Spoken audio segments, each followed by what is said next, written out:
Dear student, I welcome all of you to my first lecture. Okay. My introduction is I myself, Professor N.C. Patel.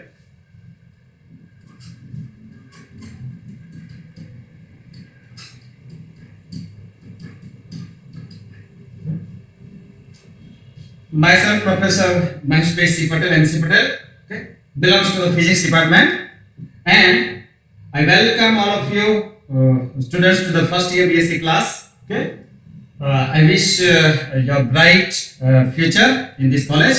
Okay, I hope you all the best. Okay, this is my first lecture.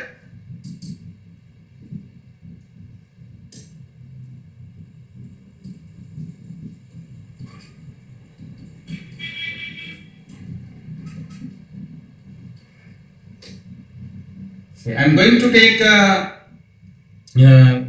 physics paper PH 1501. Right? Okay. Myself, Professor N.C. Patel.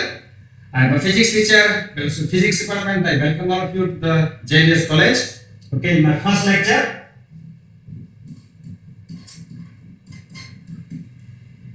I am going to teach you physics paper number PH 1501. Okay. Now, as you know that in each paper there are 4 units. As for example, I am going to teach you PH 1501. Okay. There are 4 units. Unit 1. The name of unit 1 is mathematical physics.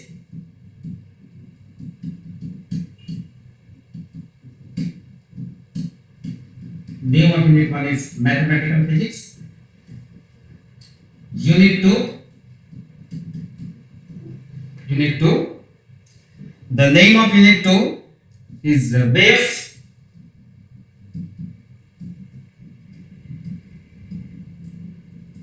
Unit 3, optics.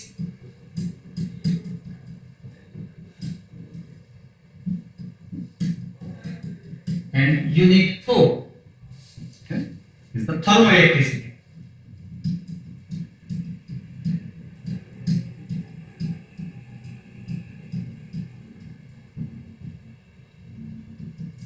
Right?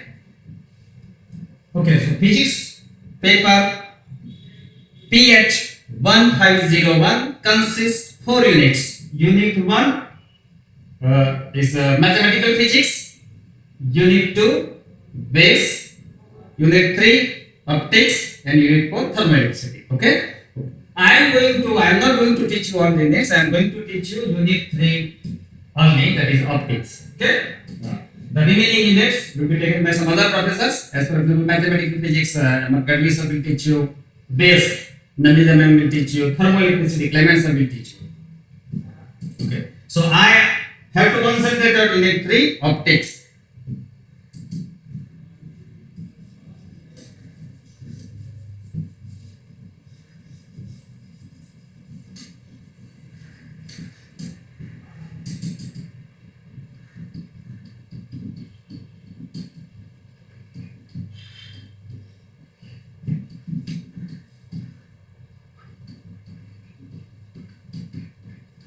So today I am going to take first lecture of physics paper PH 1501. I am going to teach you Unit 3 optics.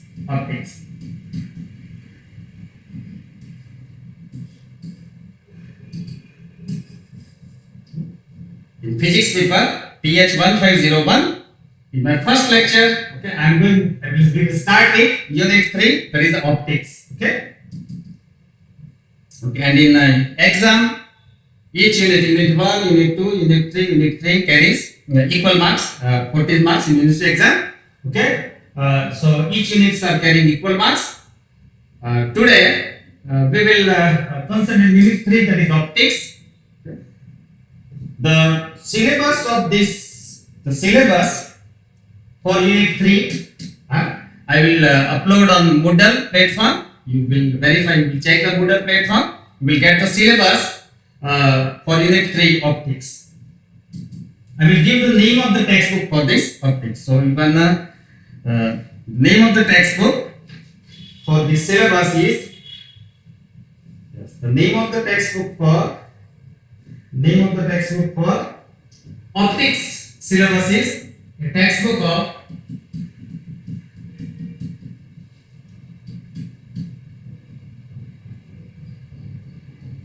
optics. A textbook of optics by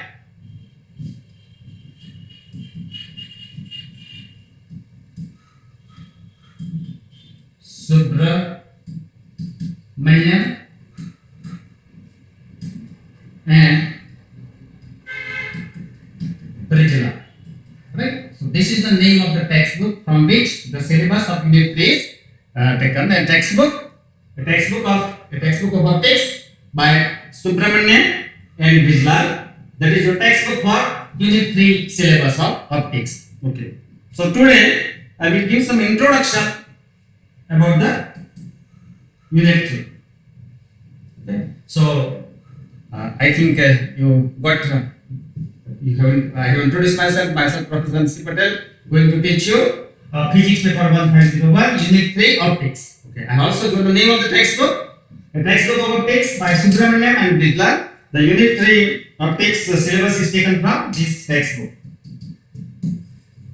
So today I will give some introduction. Okay. As I told you that the syllabus of Unit 3 Optics I will upload on Moodle platform. You can verify and check it. Okay.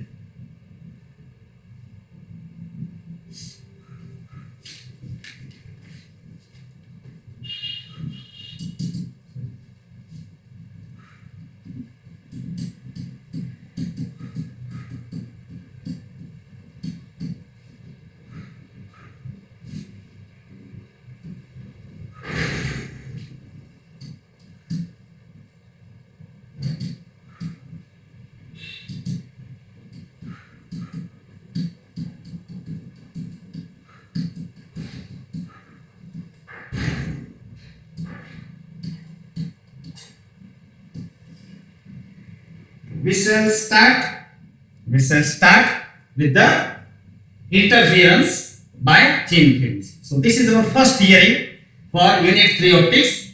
Okay, and the chapter is interference by thin films. But before we study interference by thin films, we will get some idea about the interference which you have studied in the 11th and 12th standard. So what is the interference? Okay.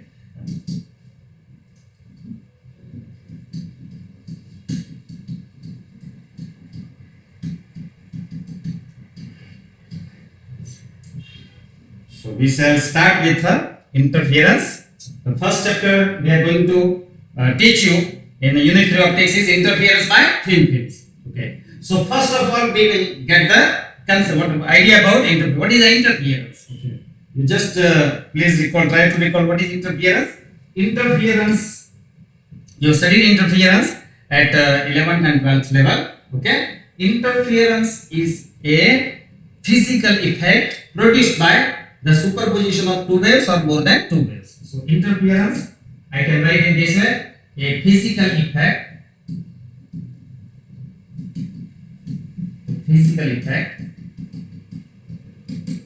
produced by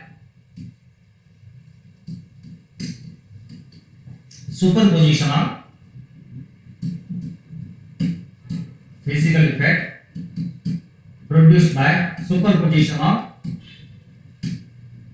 two waves or more than two waves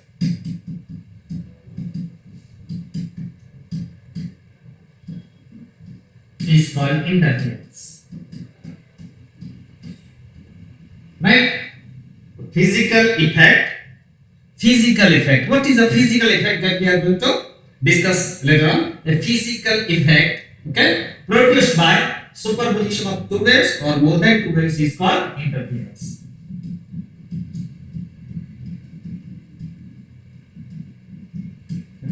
Please recall your memory of 11th 12th physics interference chapter. You studied that a physical effect or physical effect produced by superposition of two waves or more than two waves is called interference. When two waves superpose or more than two waves superpose, whatever the physical effect produced is called the interference. So physical effect produced by superposition of two waves or more than two waves is called interference. Okay, I try to explain in this way. Suppose I have two sources, light sources. This is light source S1. This is light source S2. You also know that there are two types of interference: constructive interference and destructive interference. Let us consider two light sources S1 and S2.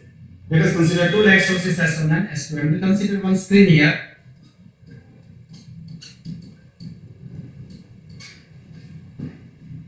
This is the center of the screen.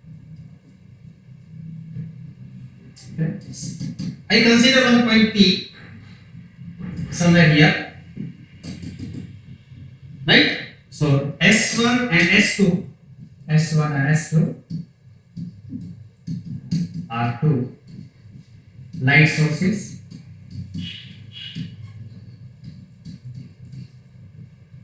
S1 and S2 are two light sources, and I have taken one screen. Okay, this is the center of the screen. I considered one point P on the screen. Now the ray of light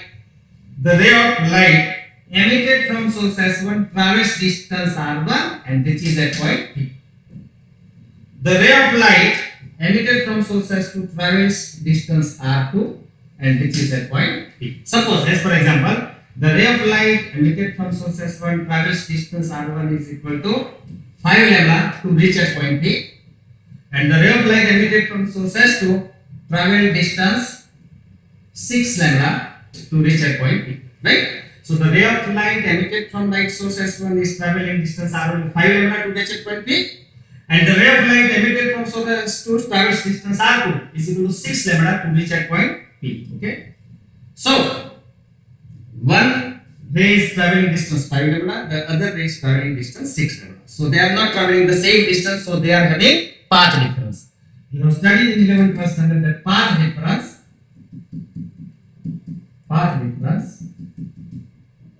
between two superposing waves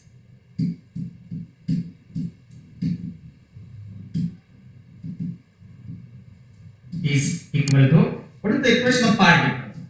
So in order to reach at point P on the screen, S1 ray is traveling distance R1 is equal to 5 lambda and S2 is traveling distance R2 to 6 lambda. So path, they are not, both the rays are not traveling the same distance, right? So the path difference between two superposing waves S1 and S2 is R2 minus R1.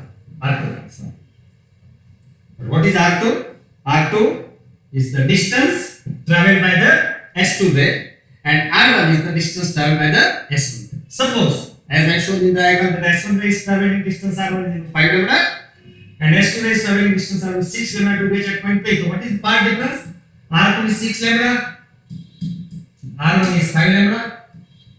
So path difference between two superposing waves is lambda. Means compared to S1 ray, S2 ray is traveling lambda distance more to reach at point P. What is the meaning of path difference? That compared to S1 ray, S2 ray is traveling distance lambda more in order to reach at point P. Okay. Whenever there is a path difference, okay, so path difference between two superposing waves S1 and S2 at point P is R2 minus R1. R2 is the distance traveled by S2 ray is 6 lambda, minus R1 is the distance traveled by S1 ray is 5 lambda. So path difference between S1 and S2 ray is lambda. Okay. Now, so equation of path difference is R2 minus R1. R2 minus R1. Next, when there is a path difference, there is a phase difference. So phase difference between two superposing waves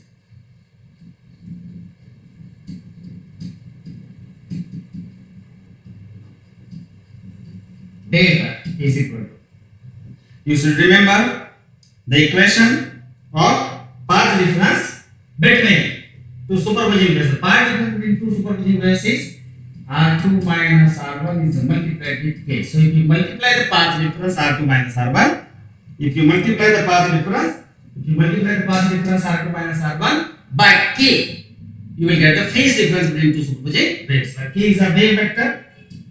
It is 2 pi upon lambda. So right, K is 2 pi upon lambda. Now as I have shown in the diagram that S1 rays traveling distance R1 is 5 lambda, S2 rays traveling distance R2 is 6 lambda. So here path difference between two superposing waves S1 and S2 at point is lambda. So path difference is 6 lambda minus 5 lambda, that is lambda. So delta is equal to 2 pi. Okay. So what is the path difference between S1 and S2 rays? 6 lambda minus 5 lambda is lambda, and phase difference between S1 and S2 rays K, R2 minus R1. Means if you multiply the path difference R2 minus R1 with K, you will get the phase difference between two superposing waves. So K is the wave vector defined by 2 pi upon lambda, and path difference R2 minus R1 between two superposing waves is 1 lambda. So delta is 2 pi. Means lambda part difference is always equal to 2 pi phase difference. Okay. So from this diagram, this is the this thing you studied in the elementary standard, that S1 is the light source which emitting the waves. S2 is also another light source. Okay, if you consider the screen here, the ray of light emitted from source S1 travels distance R1 5 lambda to reach at point B. The ray of light emitted from source S2 travels distance R1 6 lambda to reach at point B. So path difference between two superposing waves S1 and S2 at point B is R2 minus R1. Okay, S2 is traveling distance 6 lambda minus S1 is traveling distance 5 lambda. So path difference between S1 and S2 ray at point B is lambda. Means compared to S1 ray, S2 ray is traveling lambda distance more to reach at point B. Okay. Now, when there is a path difference, there is a phase difference. Phase difference between two superposing waves S1 and S2 is defined by path difference R2 minus R1 multiplied by K. So when you multiply path difference R2 minus R1 with K, you will get the phase difference between two superposing waves. Okay. Now K is a wave vector. Propagation constant defined by 2 pi upon lambda. Path difference, in this example, I have taken S1 is traveling 5 lambda distance, S2 is traveling 6 lambda. So path difference between S1 and S2 ray is 6 lambda minus 5 lambda, that is lambda. So delta is equal to 2 pi. Means lambda path difference is always equal to 2 pi phase difference. Lambda path difference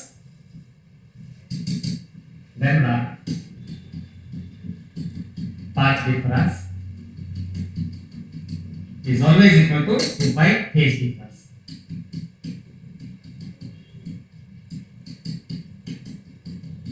Lambda path difference is always equal to 2 pi phase difference. Means 2 lambda path difference is equal to 4 pi phase difference.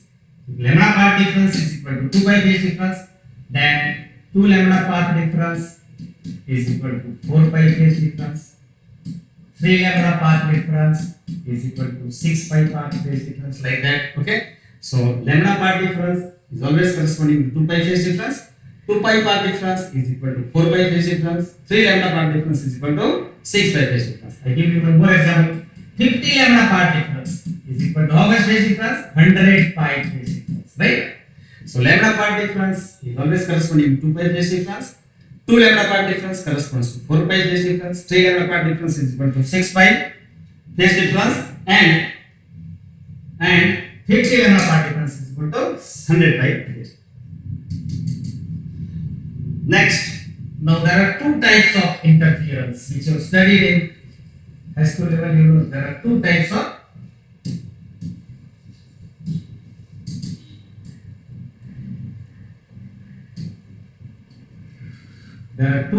interference: constructive interference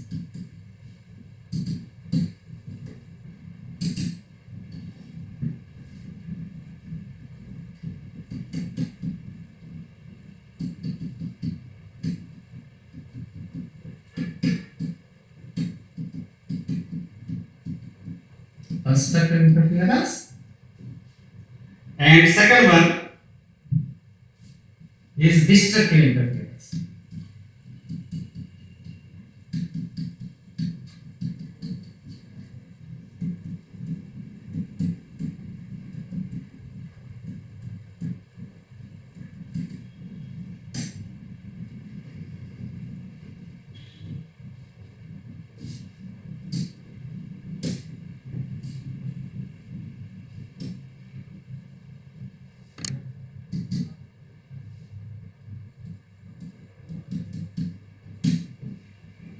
Okay, so there are two types of interference. Two types of interference: constructive interference and destructive interference. You have studied that wave. This is S1 wave. What is the name of this part of the wave? It is called the crest. Crest of the wave. This uppermost part of the wave is called crest of the wave. This lowermost part of the wave is called trough. Okay. So you have studied. Then when crest of one wave, superposed with the crest of other wave, or trough of one wave superposed with the trough of the other wave, then this point on the screen will be bright. Okay, and we can say the constructive interference will occur, right? So at point P, the crest of S1 wave superposing with the crest of S2 wave, or trough of S1 wave is superposing with the crest of S2 wave at point P, then the constructive interference will occur at point P and point P will be bright. Okay, if you consider another point, Q here, okay, at point Q, if the crest of one wave is superposing with the trough of the other wave, then the intensity of light at point Q will be 0. So point Q will be dark. We can see that destructive interference is going to happen at point Q. So at point P, if crest of S1 wave superposed with the crest of S2 wave, or trough of S1 wave superposed with the crest of S2 wave, then intensity of light at point P will be maximum. You can say that constructive interference is occurring at point P and point P is looking bright. Right. At point Q, suppose at point Q, the crest of S1 wave superposed with the trough of S2 wave, then the intensity of light at point Q will be 0. We can say that destructive interference is occurring at point Q and point Q will be dark. So if constructive interference is occurring at point P will be bright. Okay, point P will be having maximum intensity. If destructive interference is going to occur at point Q, the point Q will be dark. Next, but here we are going to define constructive interference and destructive interference in terms of path difference and phase difference. So give the definition. The path difference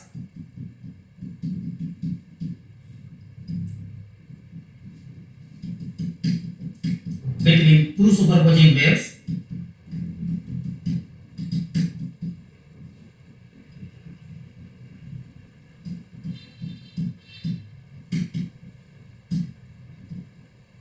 S1 and S2 is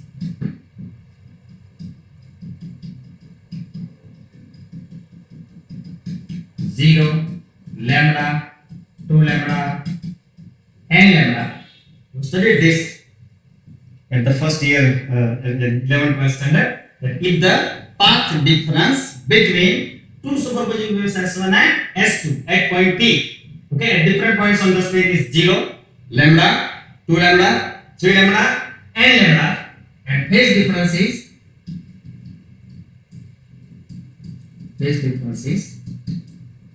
okay, 0 part difference is equivalent to 0 phase difference, lambda part difference is equivalent to 2 pi phase difference, 2 lambda part difference is 4 pi phase difference, and n lambda is equal to 2n pi phase difference. So the path difference between two superposing waves S1 and S2 is 0, lambda, 2 lambda, n lambda, and phase difference between two superposing waves S1 and S2 is 0, 2 pi, 4 pi, 2n pi. Then at that point, constructive interference will occur. At that point, constructive interference will occur.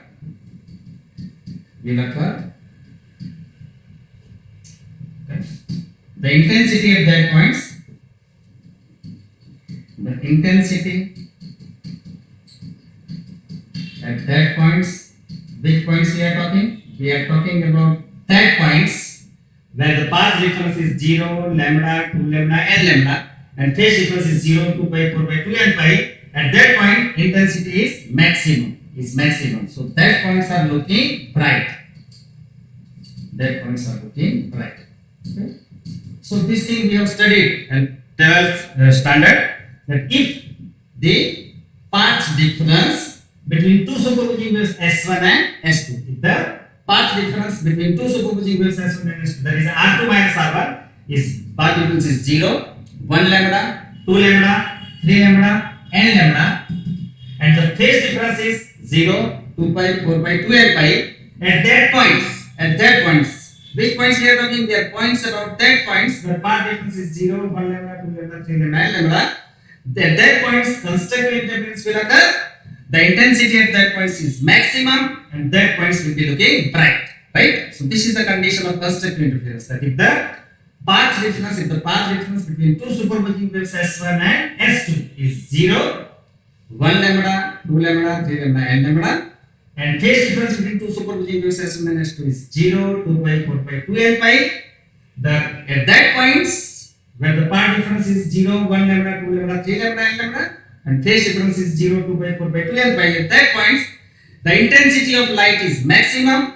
Constructive interference will occur at that points. Intensity of light is maximum. That points are looking bright. So for constructive interference, path difference should be 0, 1 lambda, 2 lambda, 3 lambda, n lambda, and phase difference should be 0, 2 pi, 4 pi, 2 n pi. Okay, I explain you what is the meaning of path difference. Suppose path difference is lambda. What does it mean? That path difference is lambda. Zero path difference. What is the meaning of zero path difference? Both the rays S1 and S2 are traveling the equal distance. Suppose you consider point C, the center of the screen. You consider point C. In order to reach at point C, S1 ray is traveling 5 lambda distance. S2 ray is also traveling 5 lambda distance. If both the rays are traveling equal distance, then we can say that at point C the path difference is 0, because at point C, in order to reach at point C, center of the screen, the S1 ray is traveling distance R1 5 lambda, and S2 ray is also traveling the same distance R1 5 lambda. Both the rays are traveling same distance. So at the center of the screen, at point C, the path difference between S1 and S2 ray is 0. But at point P, in order to reach at point P, S1 ray is traveling distance 5 lambda, and S2 ray is traveling distance 6 lambda. So at point P, the path difference is 6 lambda minus 5 lambda, that is lambda. So at point C, path difference is 0 because both the rays are traveling same distance. At point P, path difference is 1 lambda because compared to S1 ray is traveling 5 lambda distance, S2 ray is traveling 6 lambda distance. So compared to S1 ray, S2 ray is traveling 2 lambda distance more. Okay. So this is the condition of constructive interference. The points on the screen where the path difference between superposing waves S1 and S2 is 0, 1 lambda, 2 lambda, 3 lambda, n lambda, and phase difference is 0, 2 pi, 4 pi, 2 n pi. At that points, the intensity of light is maximum. Constructive interference will occur at that points, and that points are looking bright. Okay, so that is the condition of constructive interference. I think you must be knowing the equation of intensity. The equation of intensity is like this: IP is equal to I0 cos square delta by 2. Right? In 12th standard, you derive the equation of intensity on different points of the screen. Okay? Suppose I consider point P on the screen. The intensity of light at point P on the screen is IP is equal to I0 is the maximum intensity cos square delta by 2, where IP is the intensity of light at point P due to superposition of two waves. I0 is the maximum intensity. Delta is the phase difference between two superposing waves. Now, as I explained you that for constructive interference, the phase difference is 2 n pi. So if I put 2 n pi in this equation, I get the intensity at point P is equal to I0 cos square 2 n pi by 2. Because for constructive interference, path difference is 0, 1 lambda, 2 lambda, 3 lambda, n lambda, and phase difference is 0, 2 pi, 4 pi, 2 n pi. So for constructive interference, phase difference between two superposing waves is 2 n pi. Okay? So intensity will be I0 cos square n pi. The value of cos square n pi is plus minus 1 square. Okay? So I0 is the maximum intensity. Okay? So the points at which the phase difference between two superposing waves S1 and S2 is 0, 2 pi, 4 pi, 2 n pi. At that points, the intensity of light is maximum. That points will be looking bright. Okay, and we can say that the constructive interference is occurring at that points. The path difference is 0, 1 lambda, 2 lambda, n lambda, and phase difference is 0, 2 pi, 4 pi, 2 lambda. Okay. On the other hand, On the other hand,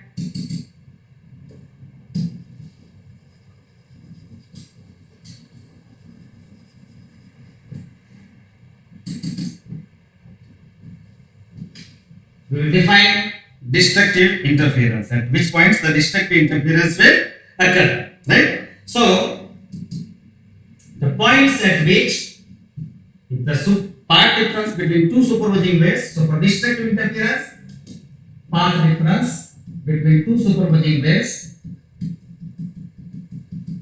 is lambda by 2, 3 lambda by 2, 5 lambda by 2, 2n minus 1 lambda by 2. The points at which the path difference between two superposing waves S1 and S2 is not lambda 2 lambda 3 lambda, but it is lambda by 2, 3 lambda by 2, 5 lambda by 2, 2n minus 1 lambda by 2, and phase difference will be pi, because lambda path difference I have mentioned, I have discussed that lambda path difference is equal to 2 pi phase difference. So lambda by 2 path difference is equal to 2 pi by 2, that is pi phase difference.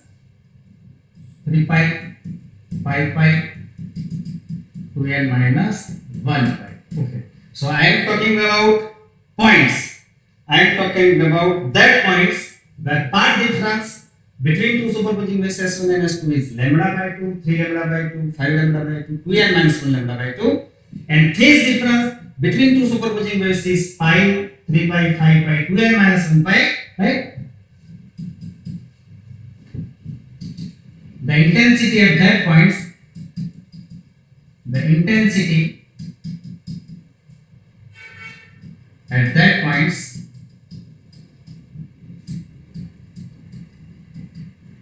is 0. If you put delta is equal to 2n minus 1 pi in the equation of intensity, you will get the intensity is equal to 0. So that points will be dark. Okay? That points will be looking dark, and we can say that destructive interference is occurring at that points. Okay? So what is the condition of destructive interference? The condition of destructive interference is this. Condition of destructive interference is this, that the path difference, the different points on the screen at which the path difference between two superposing waves S1 and S2 is not 1 lambda, 2 lambda, 3 lambda, but the path difference is lambda by 2, 3 lambda by 2, 5 lambda by 2, and phase difference is pi, 3 pi, 5 pi, 2n minus 1 pi. At that points, the intensity of light is 0. That points are looking dark. We can say the destructive interference will occur at that. So now we have clearly distinguished between constructive interference and destructive interference. For constructive interference, the points on the screen at which the path difference between two superposing waves S1 and S2 is 0, 1 lambda, 2 lambda, 3 lambda, n lambda, and phase difference is 0, 2 pi, 4 pi, 2n pi. At that points, the intensity of light is maximum. That points are looking bright. So at that points, constructive interference will occur. And at other points of the screen, where the path difference between two superposing waves S1 and S2 is not lambda 2 lambda 3, but it is lambda by 2, 3 lambda by 2, 5 lambda by 2, 2n minus 1 lambda by 2, and phase difference is pi, 3 pi, 5 pi, 2n minus 1 pi. At that points, the intensity of light is 0. That points will be looking dark. At that points, we can say destructive interference is going to occur. Okay. Now, in order to visualize the interference, so please remember this condition. This will be very, very useful. For example, that for constructive interference, the path difference between superposing waves S1 and S2 is 0, 1 lambda, 2 lambda, 3 lambda, n lambda. And for destructive interference to occur, the path difference between two superposing waves is lambda by 2, 3 lambda by 2, 5 lambda by 2, and 2n minus 1 lambda by 2. For constructive interference, phase distance should be 0, 2 pi, 4 pi, 2n pi. And for destructive interference, the phase difference will be pi, 3 pi, 5 pi, and 2n minus 1.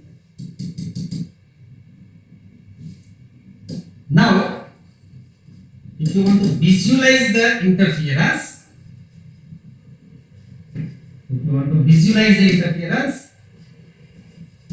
the sources of light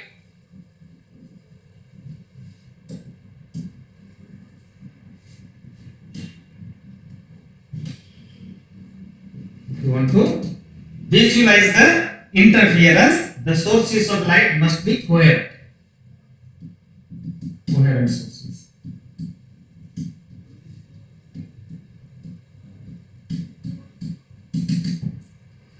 All this you have studied in the 11th 12th standard, just I am repeating it. Okay, so you can have idea, but you can just have all these old things. What is the coherent sources? What is concentrated? What is distributed? Right?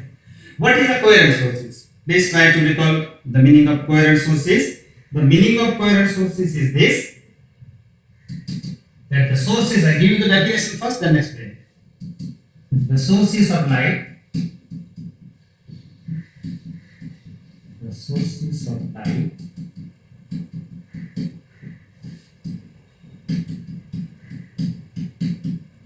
emitting waves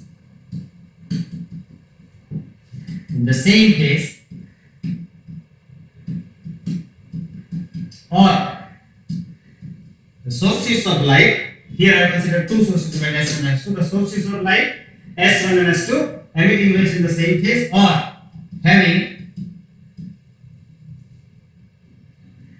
constant path difference with time, or having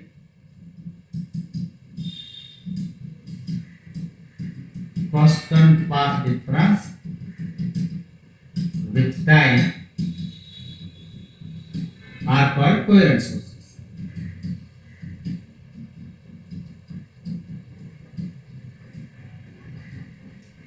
Okay, so this is the definition of coherent sources. You studied it, I have just repeated it. Okay, I have just repeated it, that the sources of light, S1 and S2, S1 and S2 are the two sources of light which are emitting the waves, light waves in the same phase or having constant phase difference with time are called coherent sources. So the sources of light S1 and S2 emitting the light waves in the same phase or the waves emitted by sources S1 and S2 having constant phase difference at different points on the screen are called coherent sources. It means that, I give you a small example. What is the meaning of constant phase difference? Suppose at point C, the phase difference between two superposing waves is 0.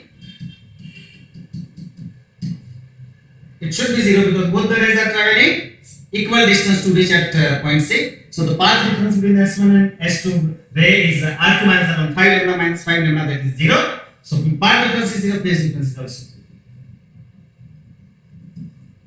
0. So at point C, S1 ray is traveling distance R1 is equal to 5 lambda, S2 ray is also traveling distance R2 is equal to 5 lambda. So both the rays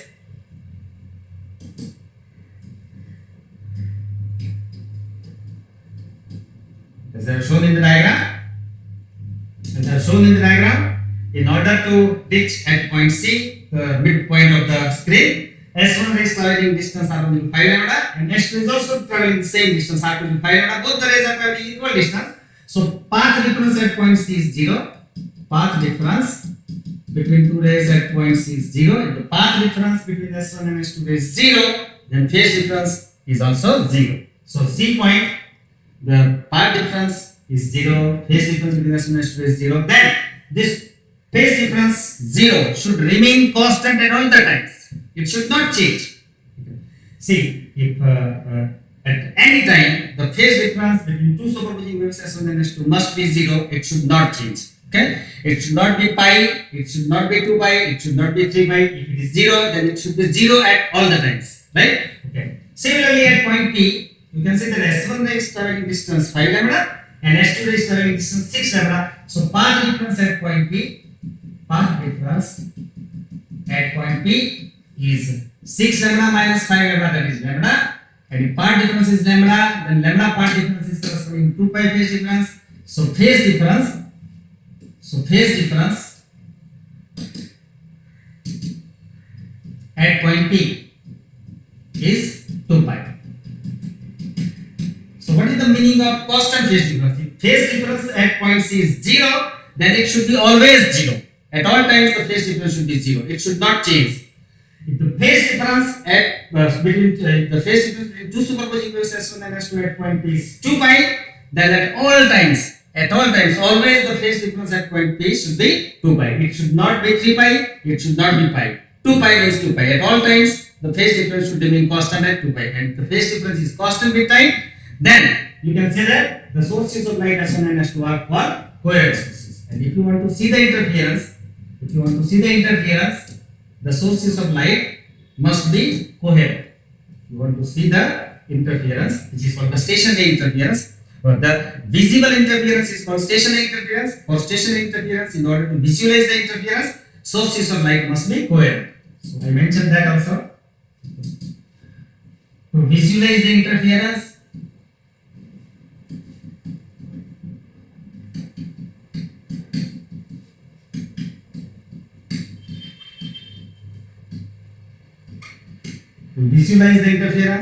means the points at which the constructed interference occurs, that point should be looking bright. Okay, so and the point at which the destructive interference occurs, that point should be dark. Okay, so in order to visualize the bright points where constructive interference is occurring, and in order to visualize the dark points where destructive interference is going to occur, to visualize the constructive interference means brightness, and to visualize the destructive interference darkness, the sources of light must be coherent. The sources of light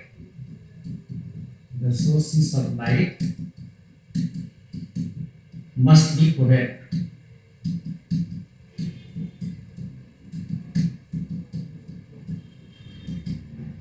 So this is the basic condition. The sources of light must be considered, must be coherent. Okay.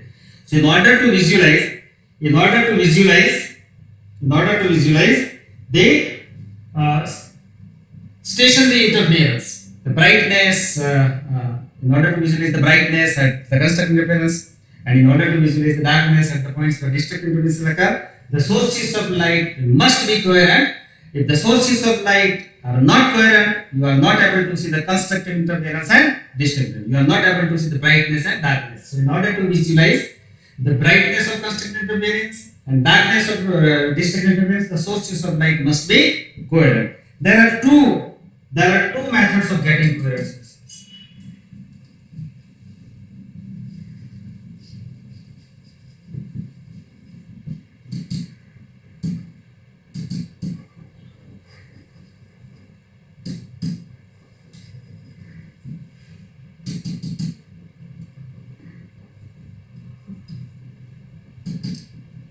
There are two methods of getting coherent sources.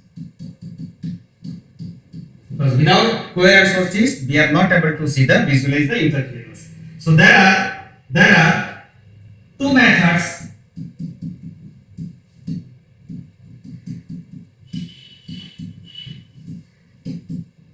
of getting coherent sources.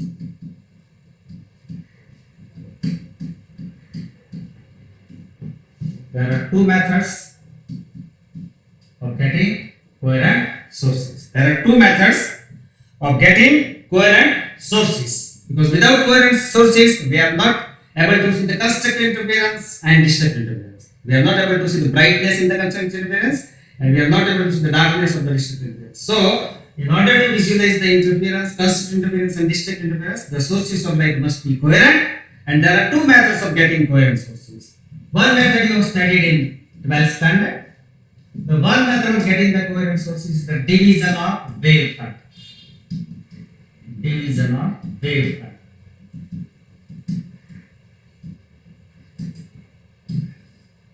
When one wavefront is divided into two waves, that method is called division of wavefront. This method you studied in 12th standard. As for example, Young's experiment you studied.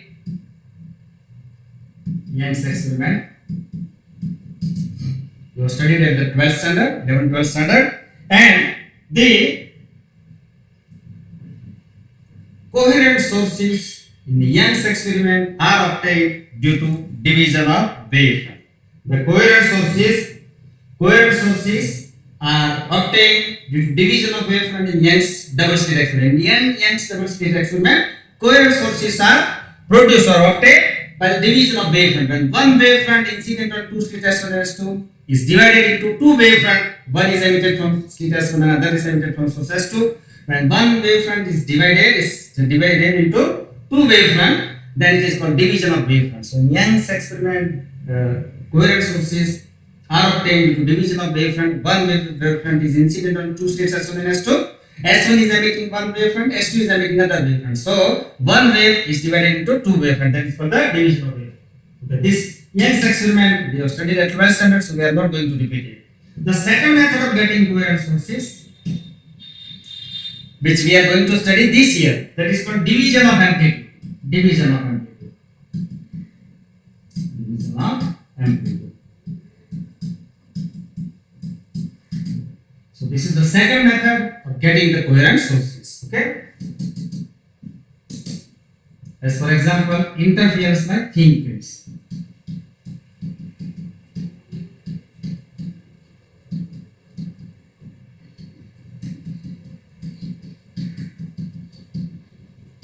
Right?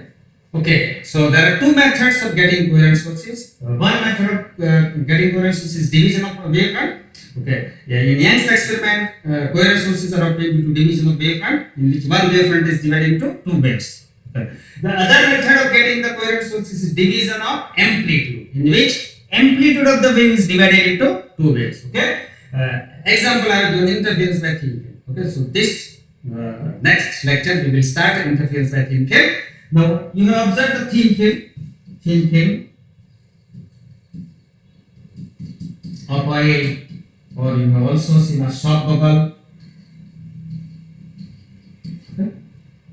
In monsoon season, a drop of oil spread on the road. Okay, it forms a thin layer of oil on the road, and when sunlight is falling on the oil film, thin film of oil, different colors are observed on the oil film. That is the example of interference by thin film. So when a oil drop is spread on the road, and when sunlight falls on the oil drop, different colors are observed on the oil drop. That is the interference by thin film, in which two coherent sources are obtained by division of amplitude. And the other example, shock bubble, you have observed. When sunlight, shock bubble is also a thin film. Shock bubble is also a thin film. When a thin film of shock bubble, when a sunlight falls on the thin film of shock bubble, different colors are observed on the shock bubble. That is also interference by thin film, in which two coherent sources are obtained by division of amplitude. So in the next lecture, this is just the introduction of interference I have given you. Next lecture, we will study the interference by thin film, and we will also study that when sunlight falls on the thin film of shock or thin film of oil, why different colors are observed on the shock bubble or oil film. That we will discuss in the next lecture. Thank you so much. Thank you so much.